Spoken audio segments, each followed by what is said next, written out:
네, 오전TV 스트레이트입니다. 먼저 코로나 관련 소식 전해드리죠. 코로나 환자가 급증하고 있는 온타리오주 전역에 대해서 주정부가 또다시 강화된 방역 지침을 발령했습니다. 덕포드 온타리오 주총리는 1일이었죠. 변이 코로나 환자 등으로 인해서 중환자실 병상이 수용 능력에 있어서 한계치에 달했다면서 주 전역에 봉쇄령을 다시 내렸습니다. 이에 따라서 온주 전역의 34개 보건지역이 3일부터 1개월간 폐쇄, 즉 셧다운 범주에 해당되게 됐습니다. 이에 따라서 실내 모임은 전혀 허용되지 않고요. 실외에서는 최대 5명 모일 수 있습니다. 종교 모임과 장례식, 결혼식 등의 경조사는 실내 정원의 15% 정도 허용될 수 있고요. 실외에서는 거리 두기를 지켜라 이런 지침만 내렸지 몇 명까지의 제한수는 명시하지 않았습니다. 식당과 주점의 경우에는 실내외 안팎을 막론하고 모두 영업이 금지가 되고요. 오로지 배달과 픽업 그리고 드라이브스루 영업만 허용이 됩니다. 스포츠 관련 시설과 스키장 그리고 행사시설, 미용실, 카지노, 도박시설 그리고 극장 등 이건 완전히 영업 제한됩니다.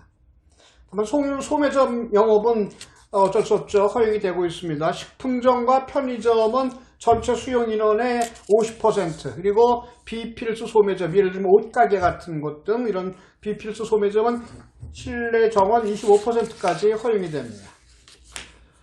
12일부터 토론토 미용실 영업과 야외 피트니스 허용하겠다고 발표했던 정부의 방침이 전면 철회된 셈입니다. 지난달 22일부터 패티오 영업을 시작했던 토론토 식당들의 경우에는 불과 10여일 만에 다시 영업 제한을 받게 되는 겁니다. 4개월 만에 이제 개업을 하나보다 하고 기대를 했었던 미용업계도 또다시 한 달을 기다려야 하게 생겼습니다. 한편 보건부는 향후 코로나 예측 모델도 함께 발표를 했는데요. 이 발표 내용에 따르면은 2주 내지는 4주간 앞으로 봉쇄 명령을 내린다 해도 4월 말까지 매일 중환자가 800명씩 발생하고 있다는 암울한 전망을 내놓고 있습니다. 만약 백신 접종이 지체가 되고 정부가 봉쇄 명령을 내리지 않는다고 가정할 경우에는 하루 중환자만 1000명씩 발생할 수 있다는 경고도 내렸습니다. 최근에 온타리오주 경우만 본다면 30명 내지 40명이 중환자실에 입원하게 되고요. 하루 기준 433명이 중환자실에서 지금 치료를 받고 있는 그런 실정이라고 합니다.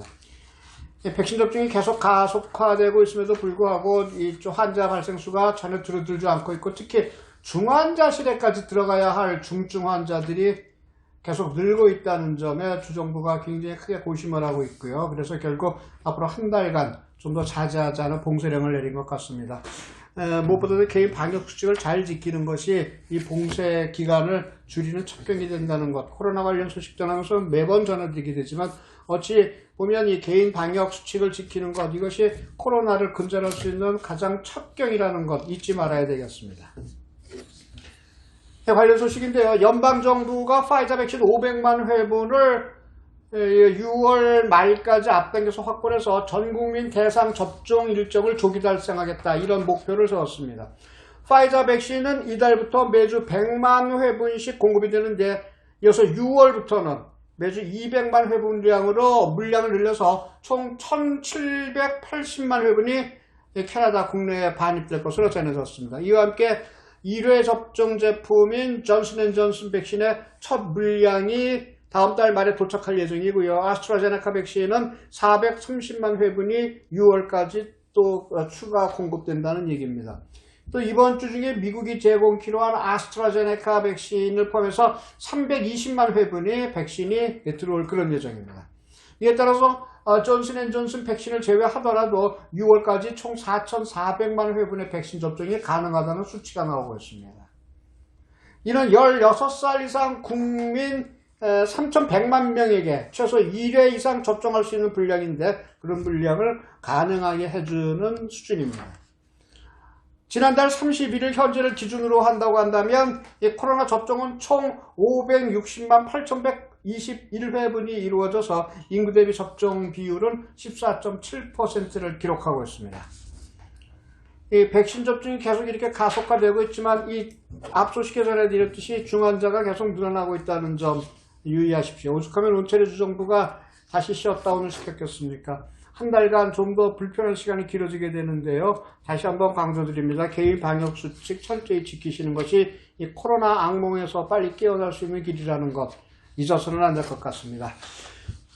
요즘 한국이 서울시장, 부산시장 보궐선거 때문에 아주 들끓고 있는데요. 서울 얘기를 좀 잠깐 해드릴게요. 서울시에 대해서 조선왕조실록의 한성부라고 하죠. 조선시대에는. 이 조선왕조실록을 근거로 해서 집필한 책이 있습니다. 서울 600년사라는 책을 뒤적여봤는데요. 이 책에 따르면 1395년부터 1910년까지 조선시대의 한성부, 지금의 서울이죠. 그 한성부 판윤, 지금의 서울시장입니다. 이 한성부 판윤은 모두 1952명이었습니다. 당시에도 한성부 판윤은 현재 장관급인 6조 판서와 동률이었습니다. 종이품 이상의 대우였었죠. 그런데 직책은 못 팠는데 수명이 굉장히 짧았습니다. 이 참 이상한 자리입니다. 3개월에 1명꼴, 1년에 4명씩 이 책임자가 바뀌었습니다. 조선왕조실록에 따르면 말이죠. 일제강점기와 광복 이후에는 임기가 조금 길어졌습니다. 그럼에도 불구하고 광복 이후 76년 동안 서울시장은 32명, 연임을 포함해서 32명입니다. 평균 2년에 1명꼴로 서울의 책임자가 교체된 건데요. 박원순 전 시장도 천도 이래 2010번째 서울의 책임자였습니다. 이제 7일날 보궐선거를 통해서 당선되는 서울시장, 오씨가 됐건 박씨가 됐건 아무튼 2011번째 시장이 된다는 셈입니다. 자, 4년 임기 서울시장을 시민들이 직접 뽑는 1995년 민선 서울시장 체제 이후 지금까지 서울시장 근무기간은 다시 크게 늘었습니다. 그중에서 보궐선거 당선으로 첫 서울시장 임기를 시작했던 고 박원순 전 시장은요, 3선에까지 성공을 했지만 성추행범으로 몰리면서 임기를 채우지 못했습니다. 그렇지만 어쨌든 그는 8년 8개월 서울시장으로서는 역대 최장수를 기록했죠. 반선과 민선을 한 차례씩 지내서 약 6년 동안 재직했던 고건시장, 그 고건시장이 다음을 이루고 있습니다. 사실 서울의 시정을 제대로 펼치려면 4년은커녕 8년도 짧다면 짧다고 할 수가 있습니다. 100년지대계를 그 미래를 내다보는 장기 계획을 설계하는 것이 녹록지 않기 때문이죠. 극단적으로 얘기하면 그동안의 서울시장은 서울 시민을 위해서 있었기보다는 서울시장 그 당사자를 위해서 있었던 자리라고 해도 과언이 아닙니다.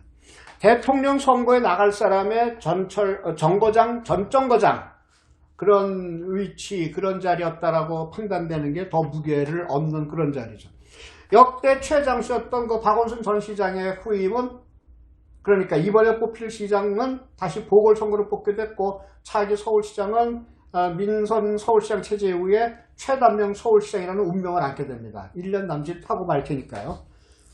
당선이 확정된 날부터 임기를 시작한다 하더라도 내년 6월에 지방선거가 예정돼 있어서 이 전임자의 잔여, 박원순 시장이 남긴 잔여기간 1년 2개월만 근무하게 된다는 겁니다.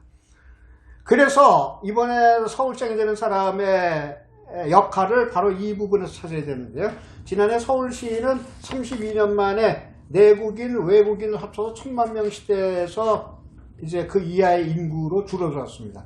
여느 때보다도 새로운 시대에 맞는 미래청사진을 그래서 잘 그려내야 되는데요. 최근에 여론조사를 보면 차기 서울시장이 해결해야 할 현안으로는 부동산 안정화, 그리고 일자리 및 경제 활성화, 그리고 강남북 간 경제격차 해소, 이런 것들이 꼽힙니다. 하나같이 복합적이고 장기간 누적되어 있는 현안들이라서 1년 2개월 안에 누가 됐든 무슨 성과를 낼까 조금 힘들 것 같긴 합니다. 그래서 차기 서울시장은 이런저런 아이디어, 공부, 공약을 남발하기보다는 정책 하나하나에 대한 업무적 효율성을 이렇게 보여줘야 될 텐데요. 그러기 위해서는 무엇보다도 서울과 서울 시민에 대한 무한한 애정을 갖고 있어야겠죠. 또 글로벌 도시 서울을 한 단계 도약시킨다는 장기 플랜을 제시할 수 있어야 합니다. 그런데 내년 지방선거에서 다시 재선에 도전을 해서 그 세웠던 장기 플랜을 차곡차곡 이루어 나가는 그런 시장이 돼야 되겠죠. 장수할 수 있는 서울시장, 뭐 그런 식으로 시대의 패러다임을 바꿔가지고요, 천년 서울을 준비하는 것이 이번에 새로 시장이 되는 사람이 첫 단추를 끼워주는 막중한 책임을 갖는다고 하겠습니다.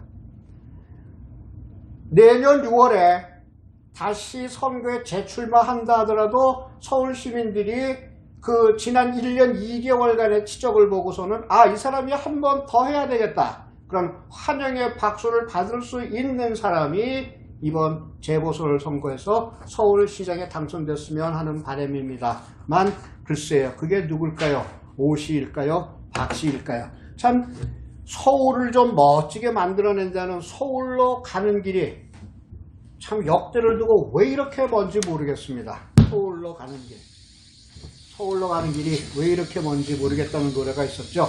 양희은이 불렀던 노래입니다. 서울로 가는 길.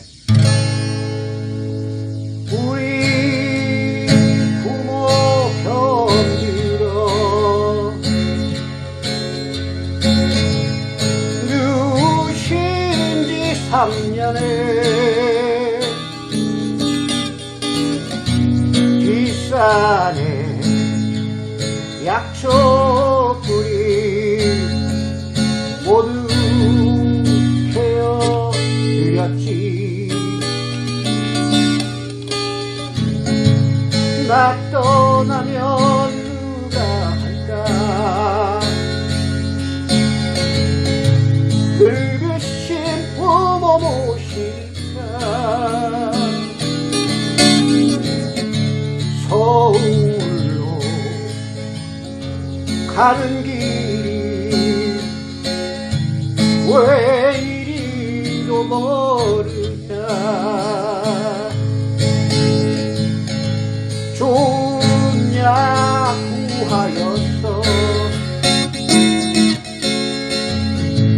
내 다시 올 때까지. 집 앞에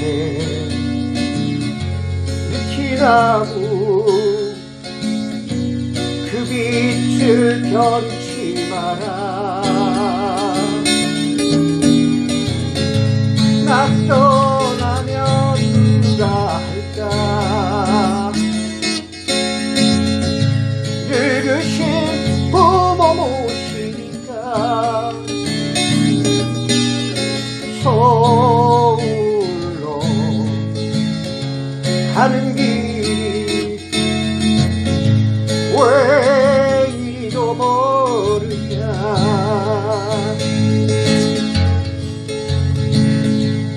지난 4년 긴 세월을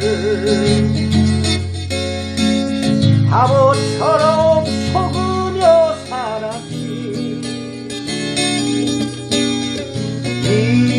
이제는 그만해라. 천만 시민이 분노한다. 서울을 사랑하라. 그게 그리 힘들더냐. 서울로 가는 길이 왜 이리도 멀으냐. 서울을 사랑하라. 그게 그리도 힘들더냐. 서울로 가는 길이 왜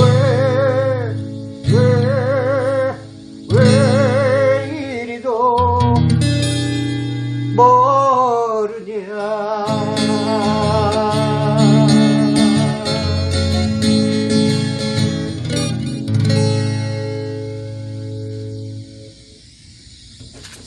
멋있는 서울을 만드시는 가장 쉬운 방법이 뭡니까? 모든 정책, 사무실에 있는 동안 24시간 내내 시민만 생각하십시오. 그러면 멋있는 서울 자연히 만들어집니다. 시민만을 생각하는 사람, 그 사람이 이번 시작이 됐으면 하는 간절한 마음을 멀리서나마 띄워보냅니다. 오원영TV 스트레이트, 다음 시간에 뵙겠습니다. 여러분 감사합니다.